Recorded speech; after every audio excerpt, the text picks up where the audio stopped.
Welcome back to the program. Joining us now for our all-star analysis is former Speaker of the House, Bronwyn Bishop, and Sky News contributor, Gary Hardgrave. Great to have you both on. Thank you so much for joining us. Bronwyn, you're in black tonight. Right. I don't think that was a coincidence. Absolutely. You're in mourning.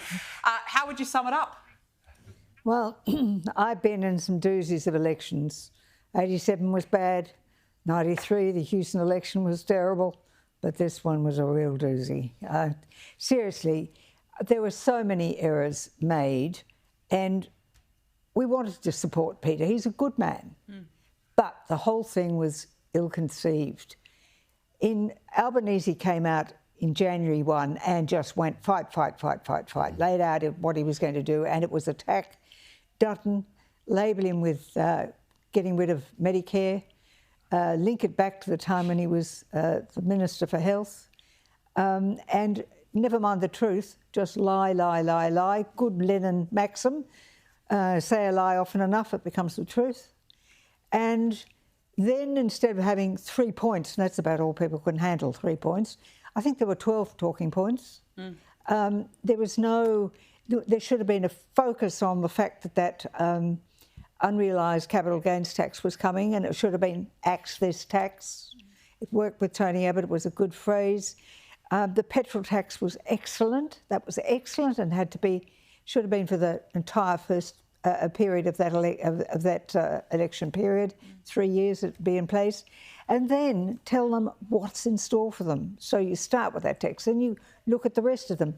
But always say what we are fundamentally about, and it's the individual. Yeah. We want policies that make life for the individual better. So if we cut petrol tax, it makes it better for the individual. If we, in fact, make a policy that says we're going to make everybody go back to work and no more working from home, that's not considering the individual. No. Because families were being more cohesive. Not only women staying at home, but fathers closer to children. They lost that commute.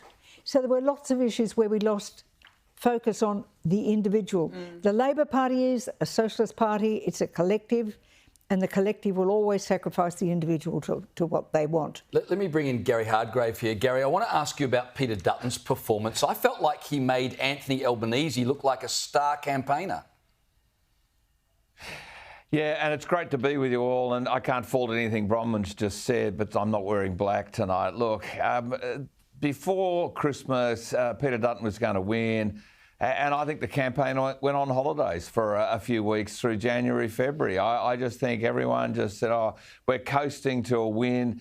And so what they did, the Prime Minister in Bronwyn's ride was bumping around. He was spending $1 billion a day. So what are we, 100 days into the year? So there's 100 billion that he's ticked over so far this year in promises. But the man was just Energizer Bunny, and unfortunately, the Liberal campaign was awfully MIA. And I blame the structure, I blame the campaign unit. And in my view, there's a whole bunch of people should be just hanging their head in shame and resigning. And I would throw in all of the leadership group, frankly. They've all failed, because somebody should have tapped Peter Dutton on the shoulder and said, mate, you've got to get into this a bit more than you are. And so they didn't. Headquarters, the Canberra Secretariat, the President, the campaign director, they should all go. Probably a few of the Vice Presidents, if not all of them, they should all go. Here in Queensland, no sandbagging of Peter Dutton's seat. The guy was travelling around 150 electorates.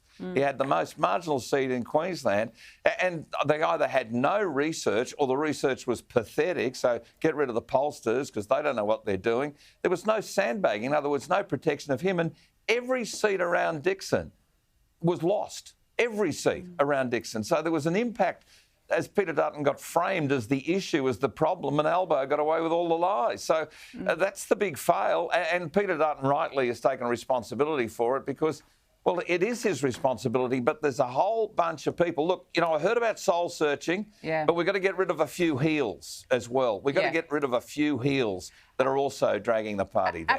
Absolutely. And that every day the campaign, Bronwyn, Labor stood out there, Albo flashing his Medicare card around, waving it about every single day.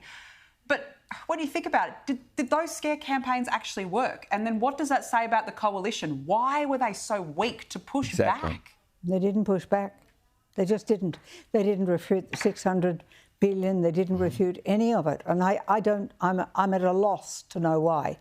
And what we should have been fighting this on energy and on, when you say cost of living, what is it that makes cost of living a burden? It's the cost of energy, electricity, of gas, of fuel, and we're attacking those things now. And even with the nuclear thing, you say, right, yes, we've talked about nuclear, yes, we'll have that in 2040, but right now you need relief now, and this is what we're proposing now. And this will bring down the cost of living, which will give you the individual quality of life again.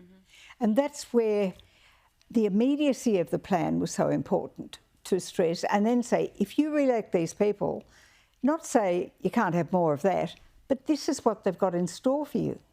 And list it out. You know, there are so many things that they've got in store for us that are just going to be bad for this, for the people of Australia. They may have run a good campaign, but they're going to run a lousy government. Well,